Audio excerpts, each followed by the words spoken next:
क्या डीसी रास्ते पे आ रहा है, मतलब कि सही लाइन में आ रहा है, सब कुछ सॉर्ट आउट कर चुका है। मगर फिर भी यार किस मुंह से तुम पे भरोसा हम कर ले?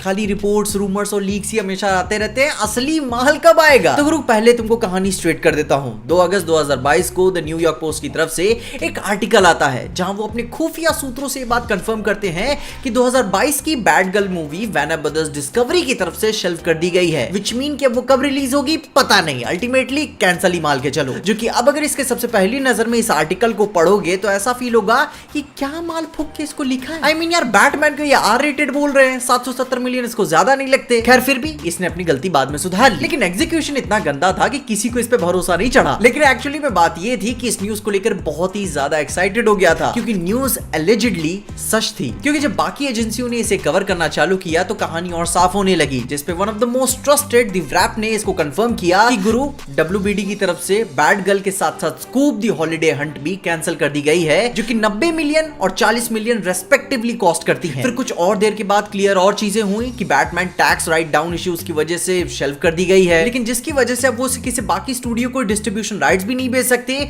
और ना ही थिएट्रिकल रिलीज कर सकते हो और ना ही किसी स्ट्रीमिंग प्लेटफॉर्म पे भी ला सकते हैं। तो ओवरऑल इसकी मारा गई, जिसपे पहला मेरा इनिशियल रिएक्शन यही था कि व्हाट द फक मैन, क्योंकि भाई लो की मैं इसके लिए एक्साइटेड था। इसका कॉस्ट्यूम मेरे को उतना ज्यादा कुछ खास नहीं लगा, मगर मैं फिर भी इसके लिए इंटरेस्टेड था, क्योंकि एक्चुअली में इसके डायरेक्टर्स अदील और बिलाल काफी अच्छे क्रिएटर्स हैं। और उसके ऊपर भी सबसे बड़ी बात, Brendan Fraser as Firefly villain और Michael Keaton as classic Batman और स्नाइडर वर्स से J.K. सिमन्स भी शामिल थे। तो गुरु उम्मीद तो थी इससे, लेकिन बीच बीच में मैंने सुना था, ये भी न्यूज आ रही थी कि ये अपने बजट से ओवर जा रही है। इनिशियली 70 मिलियन इसे अलॉट किए गए थे और अब 90 जा चुके हैं, और उसके बाद भाई प्रमोशंस, इवेंट्स, हाइप को बना के खर्चा और होने वाला था। मगर फिर भी अपन एंथुसियास्टिक नहीं थे, लेकिन फिर भी क्यूरियस थे इसको लेकर कि क्या ये नया करेंगे। लेकिन खैर जाने वाले को कौन रोक सकता है, लेकिन उस पर भी ध्यान तो वो भी दें कि भाई कौन इसे ले गया। तो गुरु वार्नर ब्रदर्स का वार्नर ब्रदर्स डिस्कवरी बनने के बाद इसके CEO और प्रेसिडेंट डेविड ज़्लैव्स, जो कि पहले डिस्कवरी के लिए ही समर्पित थे। अब ये मत सोच के चलना कि भाई इन्होंने ही पूरा सिंगल डिसीजन लिया होगा, क्योंकि भाई इन्होंने किसी और क्रिएटिव टीम को अलॉट किया होगा,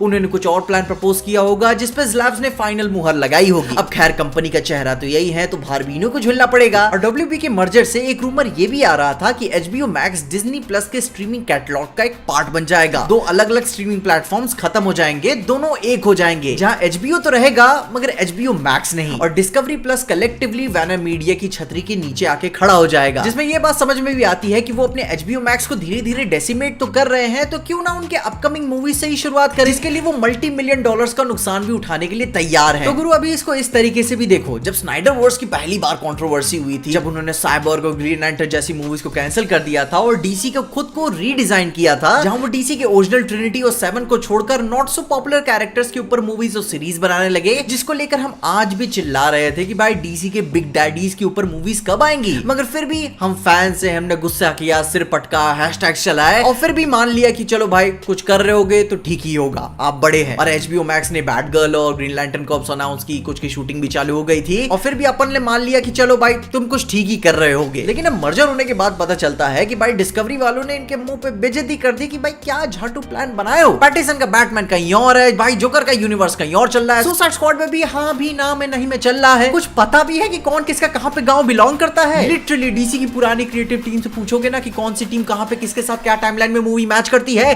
फंबल मार जाएंगे, क्योंकि फैंस क्या सॉर्ट आउट करेंगे जब तुमको खुद ही सॉर्ट आउट प्लान नहीं पता। तो गुरु फाइनली ज़ाज़लाव की तरफ से डिस्कवरी की न्यू टीम बनाई गई DC को नई तरीके से हैंडल करने के लिए, जहां उनके नए DC को लेकर कमिटमेंट भी नजर आता है कि वो बड़ी DC मूवीज बनाना चाहते हैं, जैसे मार्वल बनाता है, इवेंट लाइक फिल्म्स, और उसके लिए बैड गर्ल सही कंटेंडर नहीं है। और ये भी एक one of the biggest reason है इसे कैंसिल करने का। और वो भाई अपकमिंग इसकी बड़ी मूवीज प्रोसेस में है, और गुरु इसको ऐसे देख के तो फील होता ही है कि भाई इन्होंने अपने 2 कदम पीछे खींचे हैं और लंबा जंप मारने के लिए, जिसकी मोस्ट प्रोबेबली न्यूज अपन को DC फैंडम में देखने को मिलेगी प्रोबेबली। जो कि मेरे को नहीं लगता कि भाई कुछ लोग बोल रहे हैं कि DC फैंडम कैंसिल हो जाएगा, कैंसिल उनसल नहीं होने वाला, क्योंकि भाई दूसरे DC फैंडम में इसकी ऑडियंस डबल हो गई थी, तो भाई वो सोशल कैपिटल को क्यों यूज नहीं करेंगे। अब गुरु इसके बाद एज अ फैन मेरा दिल क्या कहता है, सीरियसली बोलो तो मेरे को भरोसा नहीं है, क्योंकि भाई सुनने में तो हमेशा मिलता है, लेकिन काम कुछ कब देखने को मिलेगा। लेकिन कहीं ना कहीं फिर भी मेरे को ये डिसीजन सही लग रहा है कि अगर वो बड़ी पिक्चरें बनाना चाहते हैं तो कुछ बड़ा ही सोच रहे होंगे। और मैं अभी भी DC के आने वाले नए कैटलॉग को देखने के लिए बहुत एक्साइटेड हूँ कि अब वो क्या नई नई मूवीज को अनाउंस करने वाले हैं, क्योंकि अगर वो बड़ा करने वाले हैं तो कुछ बड़ा बवाल होगा। और इसे ऐसे देख के समझ में आ रहा है कि भाई कॉमिक कॉन में इन्होंने बड़ी अनाउंसमेंट्स क्यों नहीं की, क्योंकि कांड जो होने वाला था। खैर तुम अपने ओपिनियंस बताओ कि तुम्हें क्या अभी भी भरोसा है या नहीं है। कमेंट्स में अपने ओपिनियंस मुझे जरूर बताना। और इस सारी बातों के साथ साथ मैंने black panther Wakanda forever movie के ऊपर भी बात की है, जिसके लिए आप मेरी ये वाली वीडियो को जरूर चेकआउट करना, तुम्हें सारी इन्फॉर्मेशन मिल जाएगी। और तब तक के लिए देखते रहिए पीजे एक्सप्लेन।